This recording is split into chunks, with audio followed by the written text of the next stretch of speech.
જય લગજણી ગરમલી ગામની એક દીકરીની આ સત્ય ઘટના છે. ઘટના એવી છે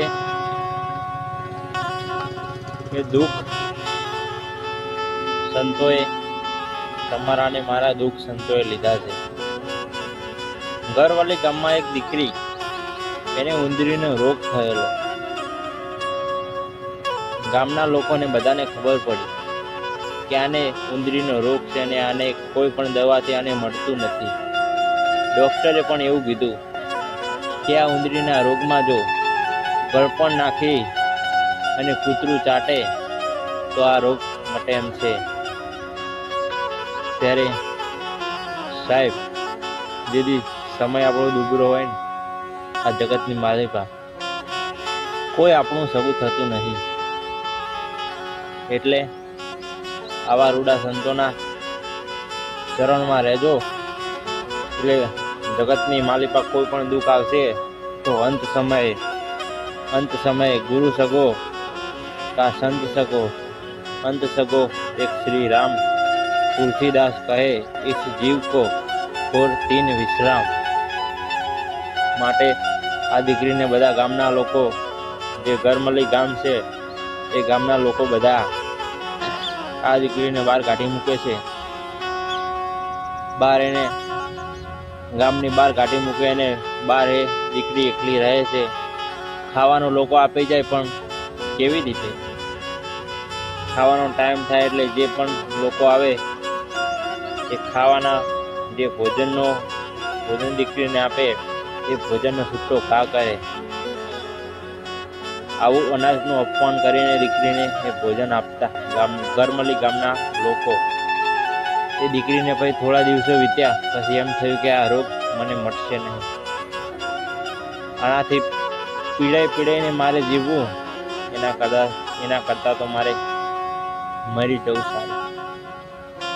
ત્યારે એ દીકરીને એક વિચાર આવ્યો કે લાય એક જંગલમાં જાઉં. એક જંગલમાં જઈ દીકરી ઘણા બધા વિચારો કરે. એ દીકરી વિચારો કરતા કરતા અંતરાત્માને એટલું બધું દુઃખ થયું કે દીકરી ખૂબ રડવા લાગી. દીકરી રડવા લાગી એવામાં એક સંત સાધુડો ત્યાંથી આવ્યો જંગલમાં. એ દીકરીને આવ્યું પૂછ્યું સાધુએ, અને સાધુ સાહેબ કોણ હતું? જે આ ચલાળાવાળા દાના બાપુ રહ્યા ને, એ આ દાના બાપુની સત્ય ઘટનાની વાત છે. ત્યાંથી સાંભળજો મિત્રો. એ ગરમલી ગામની જે દીકરી હતી ને, એ જે જંગલમાં ગઈ હતી, એ જંગલમાં એ રડતી હતી અને ચલાળાવાળા દાના બાપુએ પૂછ્યું કે બેટા તું કેમ રડે છે? તને શું દુઃખ થયું? મને તું જણાવ.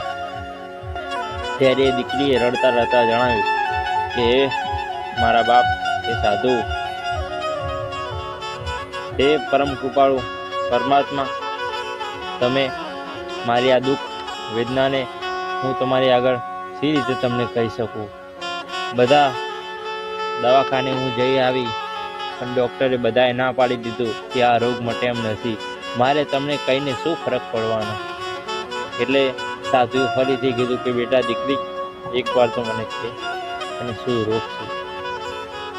ત્યારે એ દીકરીએ માથા ઉપર જે કાપડું હતું એ હટાવીને બતાવ્યું, બાપુ જુઓ, મારા માથામાં ઉંદરીનો રોગ છે અને બધા ડૉક્ટરોએ એવું કીધું છે કે જો આમાં કોઈ ગોળનું પાણી નાખી અને જો કોઈ કૂતરું ચાટી જાય તો આ રોગ મટે એમ છે.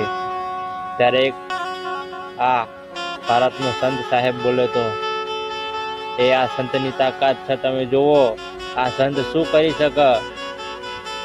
ત્યારે કે બેટા તો મટે? બાપુ, દીકરીએ કીધું કે હા બાપુ તો મટે.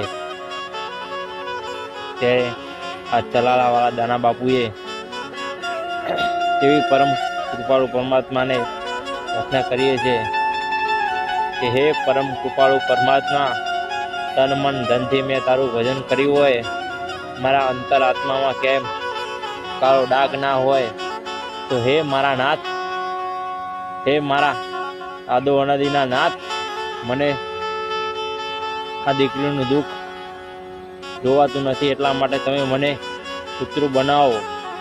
અને સાહેબ સલાવાળા દાના બાપુ એ કૂતરું બન્યા અને આ દીકરીની એક વેદનાને સહાય કરી. આ એક સંતની તાકાત છે સાહેબ, આ એક સંતની તાકાત છે.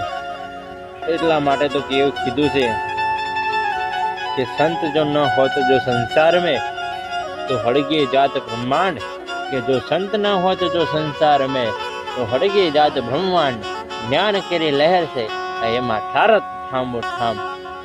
આ એક સાધુરાની તમને મમને ખબર જ નથી સાહેબ. આ તો લોકો લઈ મથ્યા છે બાવા બાવા બાવા બાવા.